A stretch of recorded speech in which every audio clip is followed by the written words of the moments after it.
Hi guys and welcome to day 30 of 100 days of coding challenge. I hope आप सभी ठीक होंगे। Last video में हमने बात करी थी फ्लेक्स बॉक्स के बारे में एंड आई होप आप सभी को वीडियो पसंद आई होगी। फिर रात को थोड़ा सा आपको आवाज़ लो लग रही होगी, मैं वॉल्यूम कुछ बढ़ा दूंगा, ऑडियो गेन कर दूंगा। रात के 1:30 बजे लेक्चर शूट कर रहा हूँ मैं, इसलिए आज हम बात करने वाले एक नए टॉपिक के बारे में जिसका नाम है रिस्पॉन्सिव डिज़ाइन। मैं यहाँ पर लिखना चालू करता हूँ एक बार। आज हम बात करेंगे रिस्पॉन्सिव डिज़ाइन के बारे में। सो हेलो दोस्तों, मेरा नाम है Devansh and welcome to Skillex. Let's get straight into the video guys. सबसे पहले बात करता हूँ रिस्पॉन्सिव डिज़ाइन होता है क्या। अगर मैं आपको बताऊँ तो यार देखो, अगर आपको पता हो लास्ट पहले क्या होता था, आज से 5 साल पहले एक अपने पास वेबसाइट हम पता है किसके लिए बनाते थे, just wait for a while. जब भी खोलो इसको नोट को थोड़ी देर तो आपके लिए काफ़ी है प्रॉब्लम।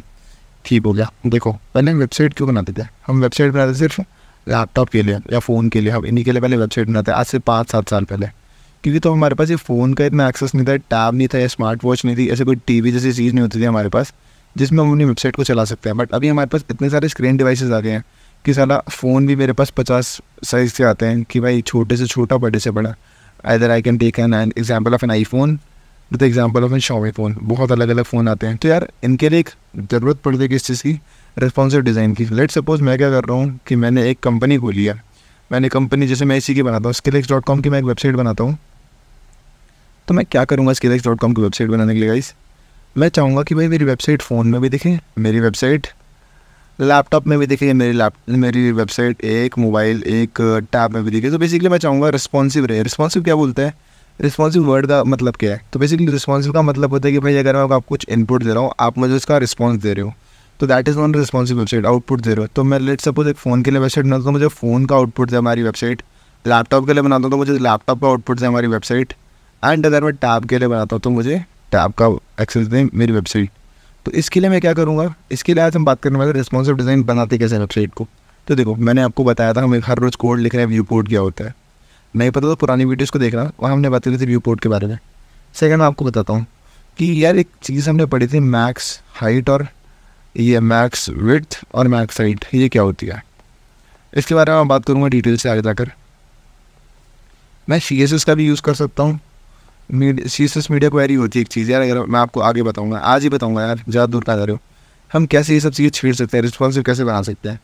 और हम यूज़ कर सकते हैं EM का, REM का, फिर VH होता है, एक VW होता है। ठीक है, देखो ये दोनों चीज़ें जो है हमें बहुत बेसिक चीज़ें हैं, उनके बारे में बात नहीं करेंगे। मैक्स विड्थ और मैक्स हाइट मैंने आपको सेट करके दिखाई थी। मैक्स विड्थ को आप 100% कर दो, विड्थ को और हाइट को भी 100% कर दो। और CSS मीडिया क्वेरी मैं आपको पहले से बता चुका हूँ कि साइज़ को इतना पिक्सल कर दो, XYZ कर दो। आज हम इनके बारे में बात करते हैं। ये क्या है, REM EM WH को। बेसिकली अगर मैं आपको आज का लेक्चर बताऊँ ना, मैं अभी आपको एक चीज़ पॉइंट आउट कर देता हूँ भाई, कुछ समझ नहीं आएगा तो भूल जाना, एक बार वीडियो और देख लेना। कोई कंपल्सरी लेक्चर नहीं है यार, ये समझ में आ रहा तो वेल एंड गुड है, नहीं आ रहा तो और अच्छा है। इसमें ऐसा कुछ ऐसा सच नहीं है जो हमें सीखना है। ठीक है, अब मैं चलो एक बात करता हूँ यहाँ पर। मैं क्या करता हूँ, एक कोडिंग पहले कोड करते हैं इसके लिए। चलो अब कोडिंग की बात करते हैं। तो मैं गया वेबसाइट पर अपनी, ओके आई स्टार्टेड रिकॉर्डिंग। भाई कभी कभी ऐसा होता है ना, रिकॉर्ड स्टार्ट नहीं करता है, तो मैं नाम लिखता हूँ। आज मैं इसके बारे में बात करना, रिस्पॉन्सिव के बारे में, responsive.html। एंटर करूँगा, एमिट एवरी करूँगा फटाफट से। टाइटल चेंज करता हूँ, थोड़ा सा बड़ा करता हूँ, आप लोग इसको देख पाओ ढंग से। ठीक है, तो व्यू पोर्ट लिखा है, यही है, मेटा नेम कुछ नहीं होता भाई, डॉक्यूमेंटेशन का नाम होता है, पहली वीडियो में बताया था, याद हो तो। यहाँ पर मैं क्या करूँगा, चेंज करूँगा इसको। रिस्पॉन्सिव डिज़ाइन बनाने के लिए आज हम बात करने वाले EM REM फिर VH क्या बोलता है उसको, VH और VW। परफेक्ट, रिस्पॉन्सिव डिज़ाइन के बारे में बात करने वाले हैं आज की वीडियो में हम।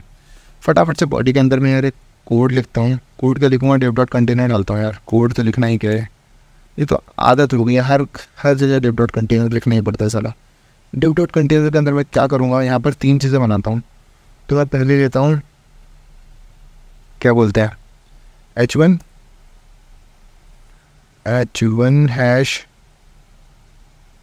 #1। इसके अंदर मैं क्या लूँगा, h1 की आईडी मैंने 1 ले लिया, और इसके अंदर मैं ले लेता हूँ कुछ भी, जैसे मैं लेता हूँ दिस इज फर्स्ट। इसको मैं इसे कॉपी कर लेता हूँ फटाफट से। तो मैं यहाँ पर अब तो चेंज कैसे करूँगा, नहीं ये चेंज की ज़रूरत नहीं है, तो कोई अलग अलग करना पड़ेगा यार।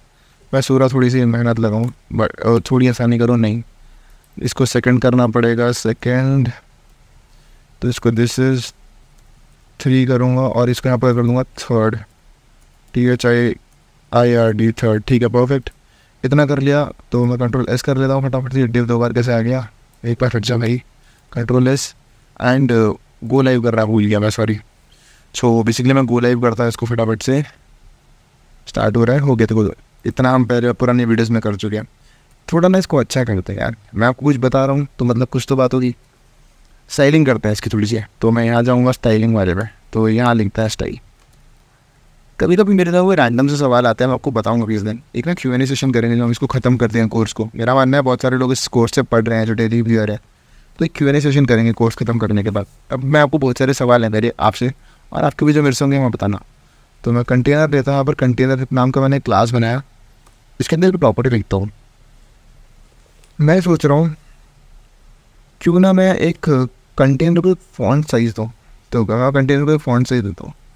फॉन्ट साइज में कंटेनर को 10 पिक्सल क्यों दे रहा हूँ अभी, इसके बारे में मेरे से कुछ मत पूछना, आगे बताऊँगा फिर दे रहा हूँ। 10 पिक्सल देता हूँ, परफेक्ट।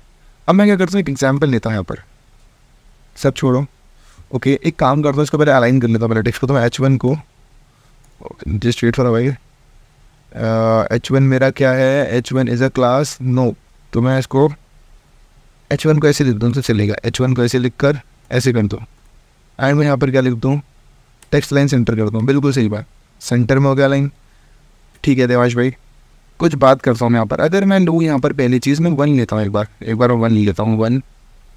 ठीक है, एंड 1 के अंदर मैं क्या लेता हूँ, मैं सोच रहा हूँ कि 1 के अंदर मैं लूँ एक बार, क्या बोलते हैं, मैं इसका फ़ॉन्ट साइज अच्छी करता हूँ। तो मैं फ़ॉन्ट यहाँ पर 1 लिख कर मैंने लिखा 1, इसके अंदर तो मैं 1 के अंदर लिखता हूँ फ़ॉन्ट साइज़। मैं फ़ॉन्ट साइज़ को ना मैंने क्या लिया है, फ़ॉन्ट साइज़ ऊपर 10 पिक्सल्स, तो मैं इसको यहाँ पर 3 EM कर देता हूँ। EM क्या होता है, मैं आपको बताता हूँ, कंट्रोल एस करूँगा, देखते क्या होता है। ओके, ये बड़ा कैसे हो गया, ओके यार कुछ समझ नहीं आया। फिर देवांश में इसका मतलब क्या है, तो EM बेसिकली मेरा क्या बोलता है, देखो ये मुझे बता रहा है कि EM बेसिकली क्या होता है। EM का मतलब मेरा होता है वो अपने पेरेंट से, यहाँ इसका पेरेंट क्या है, मैंने H1 पे क्यों बनाया, अरे कंटेनर के लिख रहा हूँ, कंटेनर का मैंने साइज क्यों बनाया, तो मैंने कंटेनर का साइज इसीलिए बनाया है जस्ट बिकॉज इसका जो पेरेंट है वो कंटेनर है। यहाँ पर ये देखो, ये क्लास, ये रहा कंटेनर, इसका पेरेंट है, ये रहा। तो पेरेंट से क्या करेगा, पेरेंट को जो मैं पिक्सल साइज दूंगा, लेट सपोज मैं इसको 20 पिक्सल देता हूँ, तो ये उसका 30 पिक्सल देता हूँ, तो 90 देखना, 90 गुना हो जाएगा इससे बड़ा। अगर 30 गुना है तो इससे 3 से मल्टीप्लाई कर दो। ये कह रहा है भाई जो पेरेंट साइज़ होगा उससे मैं 3 गुना बड़ा हो जाऊँगा अगर मुझे EM लिखना है। ये काम कहाँ आता है, ऐसा कुछ एज सच कोई मुझे आइडिया नहीं है टू बी ऑनेस्ट, तो झूठ क्या बोलना, बट बेसिकली वेबसाइट बनाने में काम आएगा। अगर मुझे पेरेंट और चाइल्ड को लिंक करना है तो मैं ये बोल रहा हूँ, चाइल्ड को मैं क्या करूँगा, अब मैं सेम चीज़ करता हूँ 2 के लिए। 1 मिनट होल्ड करो, तो मैं क्या करूँगा, 2 लिख दूँगा वापस, एंड सेम कॉपी डाउन कर देता हूँ इसको नीचे, इस चीज़ को नीचे कॉपी डाउन कर देता हूँ, इसको चल बेटा नीचे हो जा, again let me delete it from here. तो मैं क्या करूँगा, यहाँ पर इसको 2 कर देता हूँ सिर्फ सीधा, TW2 कंट्रोल एस करूँगा एंड इसको 2 EM कर देता हूँ। क्या फ़र्क आएगा इसे देखना, देखो एक चीज़ देख लो, ये है एक्चुअल साइज 30 पिक्सल्स पहला वाला, ये थर्ड वाला, सेकंड को मैंने 2 गुना करा है इसका और फर्स्ट को 3 गुना करा है। तो ये EM का मतलब क्या होता है, जो पेरेंट चाइल्ड जो पेरेंट होता है, पेरेंट से अपना जो टेक्स्ट हो रहा है फॉन्ट साइज़ वो कितना हो जाएगा, 3 गुना हो जाएगा। परफेक्ट गाइस, समझ में आ रहा है, ठीक है देवांश भाई समझ में आया। अब एक चीज़ और करो देवांश भाई, ये तो ठीक है, एक सेकंड देवांश भाई इसको भी बंद कर दो। अगर मैं REM यूज़ करूँ, अब REM बताओ क्या होता है, तो मैं फ़ॉन्ट साइज़ वापस लिखता हूँ, देखो मैं फ़ॉन्ट साइज़ ही वापस लिखूँगा एंड फ़ॉन्ट साइज़ में करूँगा 3 REM। अब इसका क्या मतलब होता है, इससे पहले ही कंट्रोल एस करूँगा अगैन, तो इसके लिए मुझे क्या करना पड़ेगा, एक यहाँ नई फाइल डालनी पड़ेगी HTML, यहाँ पर मैं लिखता हूँ, फिर इसका फ़ॉन्ट साइज़ को रखता हूँ, इसको फ़ॉन्ट साइज़ देता हूँ वापस से 10 पिक्सल्स। तो मैं क्या कर रहा हूँ, देखो फ़ॉन्ट साइज़ 10 पिक्सल्स कर दिया, ओके। तो मैं क्या कर रहा हूँ, देखो अगर मैंने 1 लिया है तो ये रहा मेरा 1, H1 को अलाइन कर दिया, एक बार मैं H1 बैन तो नहीं, H1 को अलाइन कर दिया, फ़ॉन्ट साइज़ कर दिया कंटेनर का। अब देखो HTML का जो मेरा पूरा लैंग्वेज कोड है, अब ये जो REM काम करता है, REM काम करता है मेरा किसके साथ, एक्चुअल जो लैंग्वेज कोड है। तो मैं क्या कर रहा हूँ, REM से मैं बोल रहा हूँ कि भाई मेरा 10 पिक्सल का क्या है, देखो EM काम करता है पेरेंट के साथ और एक्चुअल जो REM काम करता है पूरी लैंग्वेज के साथ काम करता है, मैंने HTML फाइल के साथ काम करता है REM जो होता है। तो मैं लगा रहा हूँ फ़ॉन्ट साइज़ को 3 REM कर रहा हूँ, तो देखना ये रिस्पॉन्सिव डिज़ाइन क्यों नहीं हो रहा है। अगैन एक मिनट मैं इसको ज़रा रीस्टार्ट करूँ, कुछ एरर आ रहा है। देखो इसका जो काम होता है ना, यही काम होता है, डिस्पोज करके रीस्टार्ट कर रहा हूँ मैं इसको। तो देखो ये मुझे क्या दिखा रहा है, मैंने दिस इज फर्स्ट लिया है, तो फर्स्ट जो है विद रिस्पेक्ट टू किसके, अब ये मैं अगर इसको H1 का से हटा दूँ, मैं कंटेनर का फ़ॉन्ट साइज़ 30 पिक्सल करा ना, मैं एक बार इसको बंद भी कर दूँ तो देखना एक काम होगा। इसको मैं ऐसे बंद कर दूँ, कंट्रोल एस करूँगा, देखना। अब एक काम देखो, मैंने HTML की जो शीट है उसका टोटल का साइज़ मैंने इधर 10 पिक्सल, देखो ओवरराइट कर देता है ये चीज़, इसलिए मैंने इसको हटाया। तो यहाँ क्या हो रहा है, HTML की शीट को ओवरराइट से बचा रहा हूँ कंटेनर वाली चीज़ हटाकर अभी के लिए। अब मैं इसको यहाँ से बाद में कमेंट ऑन कर दूँगा टू बी ऑनेस्ट, बट अभी देखो मैंने क्या करा है, अब HTML की पूरी पेज का फॉन्ट साइज़ मैंने बढ़ाकर क्या कर दिया 10 पिक्सल्स। इसका मतलब क्या है देवांश भाई, ये बताओ। बताता हूँ भाई। 10 पिक्सल्स का मतलब है कि भाई मैंने पूरे पेज को, अगर मैं कोई भी कोड लिखता हूँ इसके अंदर, जैसे मैं यहाँ वापस लिखता हूँ डिव के अंदर नहीं, एक पी बना लेता हूँ, पी टैग ले लेता हूँ, तो मैं पी डॉट क्लास ले लेता हूँ, पी के साथ मैं लिखता हूँ पी डॉट क्या ले लेता हूँ, पी डॉट क्लास ले लेता हूँ। अब इसके अंदर मैं डाल देता हूँ हे। अब देखना क्या होगा, ये कितना छोटा आ रहा है, क्यों? जस्ट बिकॉज मैंने इसका जो एक्चुअल साइज़ दिया मैंने बहुत छोटा लिया है पूरे HTML शीट का, तो ये 10 पिक्सल भी नहीं हो रहा है। मतलब it is 10 pixel to be honest, but उसको 3 गुना करके आ रहा है भाई, समझ में आ रहा है? ये मैं इसको कंट्रोल, देखो अभी एक चीज़ दिखाता हूँ वापस, कंट्रोल इसका यहाँ से बंद करूँ, कंट्रोल एस, जब देखना समझ में आ रहा है। देखो ये this all are same to be honest. Font से अगर मैं 100 कर दूँ अभी बवाल मच जाएगा, देखना देखो बवाल मच गया ना भाई। तो मैं यही बोल रहा हूँ आपसे कि इसमें कुछ नहीं है, ये HTML की शीट को देखो, मैं यहाँ एक लाइन लिख देता हूँ कमेंट के अंदर, ये कमेंट बनाया है मैंने, इसके अंदर लिखूँगा भाई EM इज़, आप लिख लो कहीं पर अपने नोटबुक में, is used for parent sizing SIZING, where as control D कर देता है इसको मैं करता हूँ REM is used for HTML, या फिर पेज, पूरे पेज की अगर मुझे साइजिंग करनी है तो हाँ REM यूज़ होती है। ठीक है देवांश भाई, कोई रॉकेट साइंस वाली बात नहीं है, एक बार मैं समझ गया हूँ, इसमें ज़्यादा दिमाग खराब मत करो। मैंने बोला ना, अगर नहीं समझ में आता तो एक बार और वीडियो को देखना, फिर भी नहीं आता तो भाई छोड़ देना, आगे फिर करेंगे इसको। ठीक है भाई देवांश भाई, ये सब तो मुझे समझ में आ गया। अब मुझे बात बताओ, हम इसके साथ और क्या क्या कर सकते हैं? तो मैं REM के साथ ना आपको पैडिंग वैडिंग में दिखाता, जैसे मैं अगर करूँ लेट्स सपोज, मैं भाई जरूरी नहीं है फॉन्ट साइज कर रहा हूँ, एक चीज़ करूँगा मैं पैडिंग छोड़ो इसकी, तो मैं अगर पैडिंग को भी यहाँ पर 3 EM करूँ, 3 EM, ठीक है, और कंट्रोल एस कर लूँ, और इस वाले भी एक बार खोल दिया EM इसके साथ काम करेगा ना, कंट्रोल एस, देखो पैडिंग देखो क्या हो रहा है, इसके बीच की गैप की कंपैरिजन में, ये जो पेरेंट के बीच में जो गैप है उसके कंपैरिजन में देखो 3 गुना गैप हो गया। समझ में आ रहा है? अब विड्थ के लिए भी यूज़ कर सकते हो और हाइट के लिए भी कर सकते हो। विड्थ और हाइट के लिए हमारे पास एक नई चीज़ होती है, अगर मैं उसके बारे में बात करूँ तो मैं एक काम करता हूँ यार, इस कंटेनर के अंदर कुछ चीज़ें और ऐड करता हूँ। मैं इतना समझ में आ गया ना आपको, 1 2 इसको 1 2 को एक बार हटा दूँ, चलो जी 1 2 छुट्टी आपकी, आज के लिए आपके लिए इतना ही काम था। पैडिंग भैया रुक जाओ, पैडिंग भैया आप भी 1 2 के साथ मर्ज हो जाओ, ठीक है। अब मैं H1 को भी ले यहाँ पर थोड़ी देर के लिए बंद कर देता हूँ। अब मैं बात करता हूँ कंटेनर के बारे में, कंटेनर में कुछ चीज़ें ऐड करता हूँ, तो मैं कंटेनर को बॉर्डर देता हूँ, बॉर्डर देता हूँ मैं यहाँ पर क्या बोलते हैं, मैं देता हूँ 2 pixels solid red, control S again, where is the problem, control S करूँगा डॉट कंटेनर, तो डॉट 2 ओके, इसको मैंने ऐसे बंद नहीं करा, इसको ही बंद कर दिया एक बार।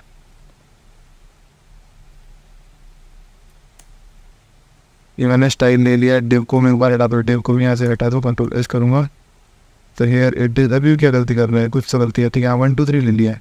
तो देखो मैंने कंटेनर बनाने का ट्राई करा, डॉट कंटेनर के अंदर लिया बॉर्डर, ओके, मैंने यहाँ पर एब्रीविएशन ढंग से नहीं करी है जल्दीबाजी में, परफेक्ट। अब देखना बॉर्डर से कुछ लाइन बन रही है। अब मैं चाहता हूँ यार ये बॉर्डर है, मैं चाहता हूँ कि इसमें कुछ चीज़ें और ऐड करता हूँ, मेरे को मैं बता दूँ क्या चाहता हूँ। तो मैं इसको एक विड्थ देना चाह रहा हूँ, मैं इसको विड्थ देता हूँ मतलब 300 पिक्सल्स की,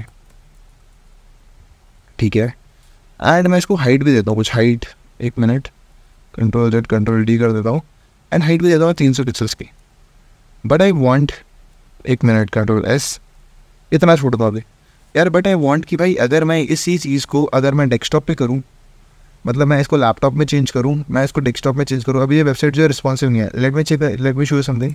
देखो अगर मैं इंस्पेक्ट एलिमेंट करूँ तो मैं यहाँ से इसके एलिमेंट में चला जाऊँगा, एंड एलिमेंट कंसोल में नहीं कंप्यूटर में जाऊँगा, देखो तो इसके करके सारी चीज़ें देख के इसके बारे में देखो, डिस्प्ले साइज़ क्या है, अब फॉन्ट वेट क्या है, देखो अगर मैं इसको यहाँ से ऊपर नीचे करता हूँ वैल्यूज़ को, अगर मैं आपको दिखाऊँ तो what I can do is, इनको मैं यहाँ से वैल्यूज़ को भी चेंज करता हूँ, यहाँ से तो नहीं, मैं इसके एलिमेंट के टेबल में जाऊँगा, इंस्पेक्ट करता हूँ इसको वापस से, एंड मैं स्टाइल्स में जाता हूँ, तो देखो मैं यहाँ से इनको चेंज भी करता हूँ, अपने अकॉर्डिंग आइट्रेट कर सकता हूँ जो मेरे को चाहिए। फॉन्ट साइज बंद हो गया तो देखो ये देखो, जैसे मैं इसको ऐसे, अब मैं सोच रहा हूँ इसको इस चीज़ को मैं इतना बड़ा कर लूँ अपने पेज को 300 पिक्सल की विड्थ करके, सॉरी हाइट को 300 पिक्सल कर दूँ, और मैं चाहूँ पूरे पेज में विड्थ भी आ जाए तो मैं विड्थ भी 700 750 पिक्सल्स 850 पिक्सल्स, देखो कितना लेम तरीका है। अगर देखो बढ़ रही है बट मुझे पता नहीं चल रहा कहाँ रोकनी चाहिए इसको, जैसे मैं वो यहाँ पे रोकता हूँ, ठीक है, फिर यहाँ पे तो देखो 969 दिखा रहा है मुझे। अगर मैं इसको कॉपी करना है यहाँ से कंट्रोल C कर दो and let me change it here, control V, तो मैं इसको कर देता हूँ alt control F control S। तो देखो पूरे पेज पे इसने बना दिया है मेरा डब्बा। ओहो पूरे पेज पे नहीं आया, इतने पे ही आए। दिवांश भाई ये क्या ड्रामा कर रहे हो? चलो ड्रामा से एड करता हूँ, फटाफट से वीडियो खत्म करने के लिए फटाफट बताता हूँ। सो बेसिकली मैं आपको यहाँ पर बताने वाला हूँ कि अगर मुझे फिक्स्ड हाइट और फिक्स्ड लेंथ, फिक्स्ड हाइट और फिट विड्थ अगर एक बार में सेट करनी है तो इतना चोचलेबाजी करने की अब ज़रूरत ही नहीं है, ज़रूरतिश नहीं है। मैं क्या करूँगा, मजाक कर रहा हूँ, ज़रूरतिश नहीं, इसको एक बार नीचे कमेंट डाउन कर लेता हूँ। तो अगर मुझे करना है लेट सपोज विड्थ सेट करनी है तो मैं एक काम करूँगा 100 लिख कर VW लिख दूँगा। क्या होता है ये बताता हूँ, कंट्रोल S करूँगा। अब देखो भाई एक्चुअल पेज की विड्थ पकड़ी है इसने, एक्चुअल पेज की विड्थ हियर इट इज़, ये होती है 100 VW की विड्थ। अगर मैं बोलूँ दिवांश भाई ये तो समझ में आ गया, अब आप हाइट भी करके दिखाओ, तो हाइट को भी अगर यहाँ पर 100 VH करूँ तो क्या होगा, VH कंट्रोल S करूँगा तो भाई देखो हाइट भी पूरी हो गई, हाइट भी पूरी हो गई। समझ में आ रहा है क्या करा मैंने भाई? अगर इतना चोचलेबाजी करने की ज़रूरत नहीं है। अब मैं आपको शॉर्टकट बता रहा हूँ, शॉर्टकट भी नहीं है भाई। अगर मैं कुछ चीज़ करके and it is responsive as well. अगर मैं कंट्रोल शिफ्ट आई करूँ, so here it is control shift I and मैं क्या करता हूँ इसके ना डिज़ाइन को चेंज करता हूँ। अभी देखो मैंने छोटा करा इस पेज को, ये रिस्पॉन्सिव। अभी देखो मैं इसको 100% करूँ, 50% करूँ, देखो मैं 50% करूँ तो मैं ऑटो एडजस्ट मोड पे लगा रखा है, इसको 100% कर दूँ। थ्रॉटलिंग दे सकता हूँ मैं इस चीज़ को, 10 देखो रिस्पॉन्सिव दिखा रहा है। आईफोन में देखो चेंज करूँगा, देखो देख रहे हो नीचे भी आके साइड में रहेगा, देखो रिस्पॉन्स हो रहा है अपने अकॉर्डिंग, उसके अकॉर्डिंग से पेज का साइज़ बदल रहा है। देखो अब मैं यहाँ पर देखो ये S3 Pro, आई गेस ये टैब है कोई, सरफेस Pro 7 नहीं, लैपटॉप है हमारा माइक्रोसॉफ्ट का। तो iPad Air, जैसे iPad Air एक टैबलेट है, देखो उसके अकॉर्डिंग अपने आप को ये खुद चेंज कर लेगा। मुझे बार बार यार विड्थ और हाइट सेट करने की ज़रूरत नहीं है हर अलग डिवाइस के लिए। तो हम यूज़ करते हैं यहाँ पर VW और VH का। बहुत बेसिक टॉपिक है, नहीं समझ आए तो देखो एक और बार वीडियो देख लेना, फिर में नहीं आता है ना स्किप मारो। जब हम असली में इनको सीखेंगे, तब हम इनके बारे में बात करेंगे। अभी इतना कोई अर्जेंट नहीं है टू बी ऑनेस्ट बताऊँ मैं आपको। आता है तो बढ़िया, नहीं आता है तो और बढ़िया है टू बी ऑनेस्ट। मुझे लगता है भाई सबको हर चीज़ समझ में नहीं आ सकती है, और अगर आ रही है तो भाई मैंने इनको एक और बार वीडियो देखने की ज़रूरत ही नहीं है। तो आई होप आपको हमारी आज की वीडियो पसंद आई होगी। आज हमने बात करी बेसिक चीज़ों के बारे में। अगर आपको हमारी आज की वीडियो पसंद है तो वीडियो को लाइक करना मत भूलना। एंड मिलते हैं यार डे 31 पे, एंड फिर हम वहाँ क्या करेंगे, हम वहाँ पर करेंगे इसको थोड़ा आगे नेक्स्ट चीज़ों के बारे में बात करेंगे। Thank you so much for watching the video guys, I will see you next time.